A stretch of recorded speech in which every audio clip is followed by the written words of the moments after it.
Hai, Assalamualaikum murid-murid. Jadi kembali bersama Cikgu Suzana dalam kelas sejarah tahun 6, iaitu kita akan mempelajari topik seterusnya, iaitu topik agama dan kepercayaan di Malaysia bahagian 2. Jadi dalam pembelajaran kita pada kali ini, objektif pembelajaran yang perlu murid capai adalah yang pertama, menjelaskan kedudukan agama Islam sebagai agama persekutuan.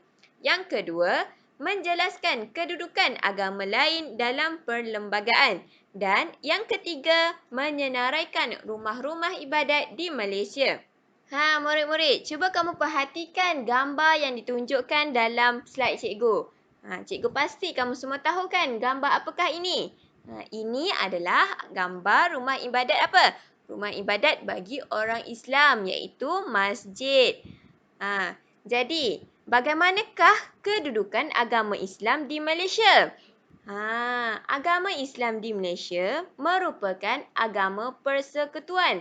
Jadi, murid-murid, apakah itu agama persekutuan? Jom kita perhatikan. Dalam perkara 3, Perlembagaan Persekutuan menyatakan bahawa Islam ialah agama bagi persekutuan. Tetapi agama-agama lain boleh diamalkan dengan aman dan damai di mana-mana bahagian persekutuan. Jadi, kandungan perlembagaan ini bermaksud bahawa walaupun Malaysia telah memperuntukkan Islam itu sebagai agama persekutuan, tetapi penganut agama lain bebas mengamalkan agama dan kepercayaan masing-masing. Dan yang di-Pertuan Agong ialah ketua bagi agama Islam pada peringkat persekutuan, negeri baginda sendiri, negeri yang tidak mempunyai raja dan juga wilayah persekutuan. Manakala raja atau sultan dan yang di-Pertuan Besar pula ialah ketua agama Islam bagi negeri baginda masing-masing.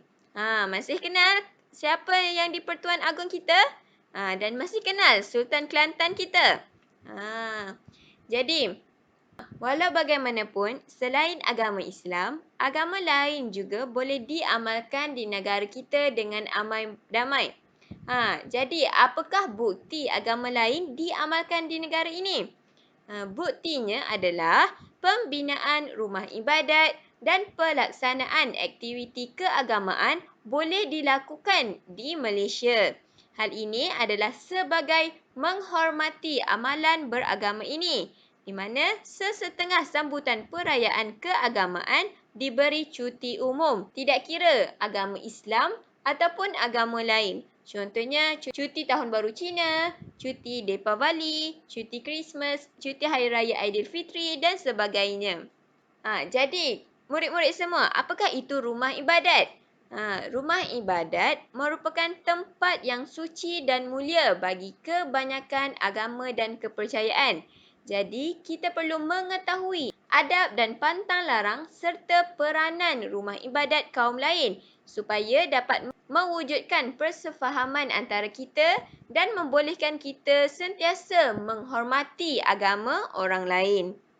Jadi murid-murid, jom kita kenali rumah ibadat yang terdapat di Malaysia. Berikut adalah contoh rumah ibadat di Malaysia. Yang pertama adalah masjid, tokong, gereja, wad, kuil dan gurdwara. Keenam-enam rumah ibadat ini mewakili agama masing-masing. Jadi, jom kita ketahui adab di rumah ibadat. Iaitu yang pertama adalah masjid. Masjid ini adalah rumah ibadat bagi penganut agama Islam.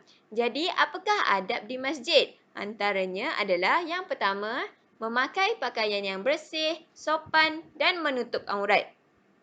Kedua, menanggalkan kasut sebelum memasuki masjid. Ketiga, menghormati jemaah yang sedang solat.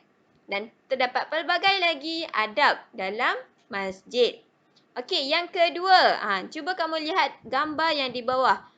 Ini adalah gambar gereja, iaitu rumah ibadat bagi agama Kristian.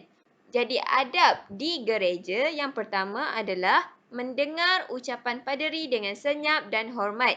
Kedua, memberikan sumbangan ikhlas. Dan yang ketiga, tertib dan bersopan. Okey, yang seterusnya, itu adalah gambar rumah ibadat iaitu kuil bagi agama Hindu. Jadi adab di kuil adalah yang pertama, menanggalkan kasut sebelum masuk ke perkarangan kuil. Yang kedua, membasuh kaki sebelum masuk ke kuil. Dan yang ketiga, memberikan tumpuan semasa sami menjalankan upacara keagamaan. Okey, yang seterusnya kita lihat dalam rumah ibadat Wat, iaitu rumah ibadat bagi agama Buddha. Antara adab di Wat adalah yang pertama, memakai pakaian yang sopan. Yang kedua, menanggalkan kasut sebelum masuk ke dalam Wat. Dan yang ketiga, memberikan tumpuan ketika beribadat. Okey, yang seterusnya adalah rumah ibadat Gurdwara, iaitu rumah ibadat bagi agama Sikh. Okey, adab di Gurdwara ini yang pertama adalah menanggalkan kasut sebelum masuk ke Gurdwara. Yang kedua, berpakaian sopan dan menutup kepala semasa berada di Gurdwara. Dan yang ketiga, melakukan penghormatan kepada buku suci Guru Granth Sahib apabila masuk dan sebelum keluar Gurdwara. Okey, yang terakhir iaitu rumah ibadat Tokong bagi agama Tao. Di sini antara adabnya adalah yang pertama, memakai pakaian yang sopan dan melakukan upacara pemujaan dan penghormatan mengikut aturan. Selain itu, terdapat juga amalan-amalan tertentu yang tidak dilakukan di rumah ibadat khusus. Contohnya, amalan menyembah roh nenek moyang, upacara miring dan upacara memuja semangat padi. Jadi, rumusan pembelajaran kita pada hari ini adalah yang pertama, Islam itu adalah agama bagi persekutuan. Tetapi agama-agama lain boleh diamalkan dengan aman dan damai di mana-mana bahagian persekutuan. Jadi itu adalah kedudukan agama Islam sebagai agama persekutuan di Malaysia dan kedudukan agama lain dalam perlembagaan di Malaysia. Dan yang kedua adalah kita belajar tentang rumah ibadat di Malaysia, iaitu masjid bagi penganut agama Islam, gereja bagi penganut agama Kristian, kuil bagi penganut agama Hindu, wat bagi penganut agama Buddha, Gurdwara bagi penganut agama Sikh dan juga Tokong bagi penganut agama Tao. Jadi, sekian sahaja pembelajaran kita pada kali ini. Sekian, terima kasih. Semoga berjumpa lagi murid-murid. Bye.